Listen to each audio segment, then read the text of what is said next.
Gâteau de patates douces et pommes sans gluten. Bonjour les amis, comment allez-vous? Eh bien chez nous ça va super bien. Et voilà donc une nouvelle recette à base donc principalement de patates douces. Alors il y a plein de façons de faire un gâteau à la patate douce évidemment. Voici donc une version que nous vous proposons. Alors on a commencé par faire cuire 600 g de patates douces, donc c'est facile à éplucher la patate douce, il n'y a aucun problème hein, avec un couteau éplucheur, il n'y a vraiment pas de souci. Ensuite on a donc coupé et bien évidemment on a mis cuire en ajoutant 150 g de pommes. Voilà, ça c'était un choix qu'on a fait de mélanger les deux. Voilà. Ensuite, une fois que ça a été cuit, on l'a mis dans la passoire pour égoutter, bien évidemment. Et là, je suis gentiment en train d'écraser donc la patate douce et la pomme. Alors, il faut savoir que la patate douce est un aliment très sain qui contient beaucoup de vitamines et de minéraux, qui permet une bonne assimilation du fer, entre autres, qui est excellente pour le foie. Paraît-il pour le cœur également, elle contient des antioxydants, donc elle serait intéressante dans la prévention du cancer. Je dis elle serait parce qu'on ne va pas se permettre des allégations de santé, n'est-ce pas? On va rester quand même très prudent. Et elle contient des fibres. Elle a également une influence favorable sur la glycémie, bien que ça soit un glucide. Et donc, il faut faire attention quand même de ne pas trop en consommer. Voilà, maintenant j'ai fini d'écraser tout ça. J'avais pressé préalablement un jus de citron. Voilà, donc tout ceci maintenant est mélangé. Et l'avantage, c'est que ma préparation est vraiment encore tiède, ce qui va me permettre de continuer mon gâteau très facilement. Vous allez comprendre pourquoi. Voilà, on peut mixer également, hein, c'est une possibilité.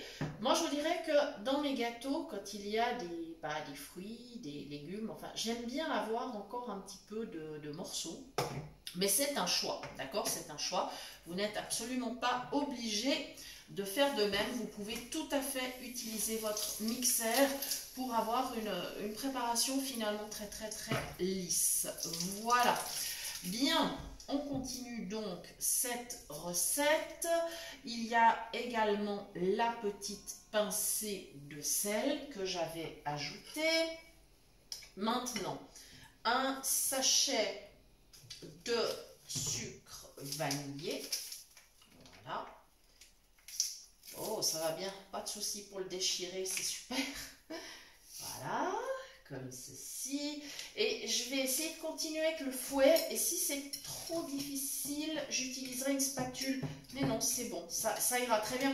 En fait, c'est quasiment de la purée. Hein. Je vous dis franchement que je suis même pas sûre si on peut se rendre compte de la différence entre le fait d'avoir écrasé ou si je l'avais passé au mixeur. Voilà. Maintenant, alors, ne m'en veuillez pas, j'ai utilisé une petite astuce parce que nous avons un chat très gourmand qui saute un petit peu partout. Alors, j'ai préparé mes différents ingrédients, mais je les ai cachés dans l'armoire. Donc, je vais aller les récupérer un à un. Non, vous êtes priés de ne pas rire. Je ne sais pas si vous vous rappelez de la vidéo où elle est venue carrément mettre son nez dans le saladier dans lequel j'étais en train de préparer le gâteau. Donc voilà. Alors j'ai là 150 g de beurre que j'avais préalablement préparé. Voilà. Et comme je vous le disais tout à l'heure, comme mon mélange pommes et patates douces est tiède, je vais avoir aucun problème avec mon beurre. Forcément, il va fondre très rapidement et s'incorporer. Donc, j'aurai pas besoin d'aller le faire fondre soit dans une casserole, soit dans le micro-ondes, etc. Voilà, ça se fait directement. Et ça pose aucun problème, d'autant qu'il était préalablement sorti il y a peut-être déjà 20 minutes à peu près. Donc voilà, le temps effectivement que ma patate douce et ma pomme cuisent, ben voilà, le beurre, lui, il était gentiment en train de se ramollir dans l'assiette. Voilà. Maintenant, on va continuer, hein, de toute façon, on va les piocher dans l'armoire Et je pense que je vais devoir faire comme ça à l'avenir parce que je garantis que... Alors, cuisiner avec 2 petits chiens, c'est pas un problème parce qu'ils peuvent pas sauter sur le plan de travail. Par contre, avec un chat, bah oui. Alors, est-ce que c'est bien le sucre? Oui, nous avons là 150 grammes de sucre de canne. Voilà, parce que comme ça, on aura un petit goût un petit peu caramélisé. Voilà, je continue. Et voilà, voilà. J'imagine qu'on n'est pas les seuls à avoir un chat curieux et gourmand. Peut-être vous aussi, je sais pas. Dites-nous. Dites-nous si vous avez des animaux, tiens, en fait. Mais peut-être, je sais pas, un chien, un chat, un poisson rouge, je sais pas, un lapin, un cochon d'Inde. Je sais pas, les gens ont quand même plusieurs variétés d'animaux, des oiseaux peut-être, je sais pas. Enfin, dites-nous. Voilà. Ça y est, on arrive à bien brasser. C'est super. Voilà, comme ceci. Et oui, effectivement, mon beurre a bien fondu, donc tout est bien, tout se passe très très bien. Je suis très contente. Voilà. Je vais aller récupérer mes œufs. J'ai cassé 3 œufs dans une tasse. Et hop, voilà. Alors pensez bien que si le chat était tombé dessus, hein, je vous le dis pas parce qu'elle adore ça. Voilà.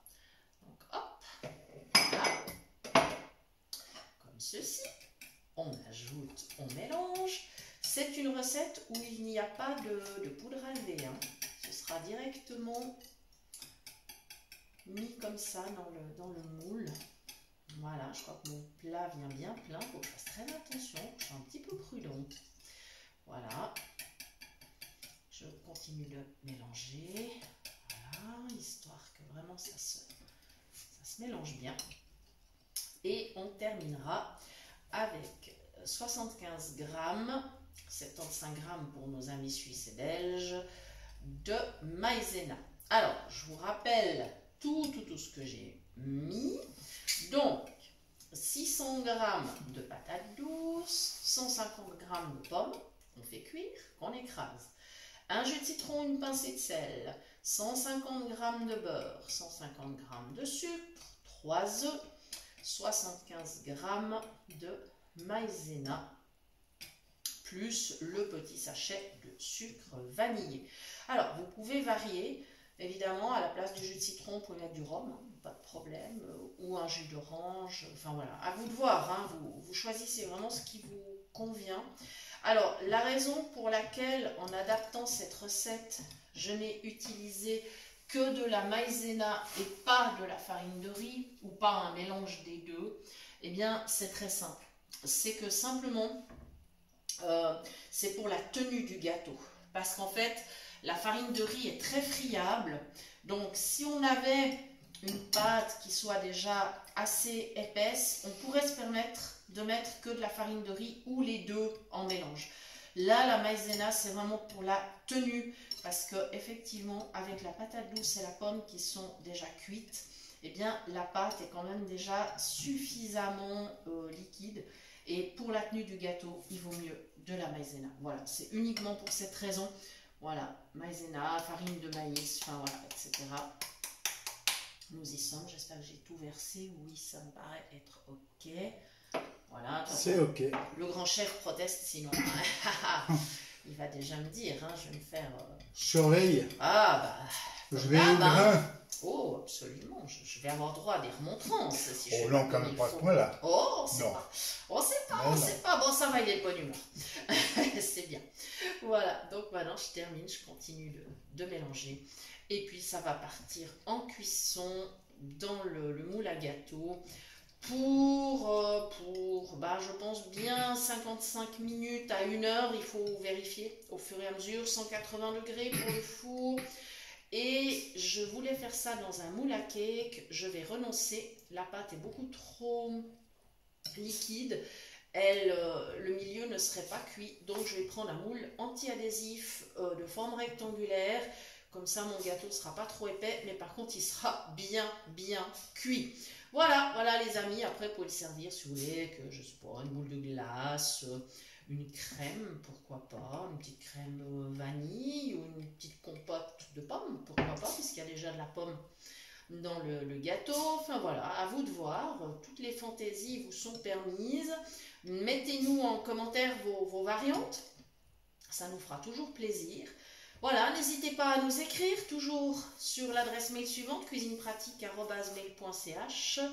Vous nous retrouvez également toujours sur Facebook et dans le groupe WhatsApp Phoenix Cuisine Pratique, né de notre collaboration avec l'association Phoenix. Et vraiment, ce groupe est très convivial. On a beaucoup de plaisir à échanger les uns avec les autres. Vraiment, l'ambiance est super sympathique. Voilà les amis, je crois que j'ai fait le tour. Je vais aller chercher le moule anti-adhésif et je vais simplement verser la pâte. Donc voilà, après ça part dans le four. Voilà, et ben il me reste à vous remercier de nous avoir suivis et je vous dis à très bientôt pour de nouvelles idées cuisine. Merci.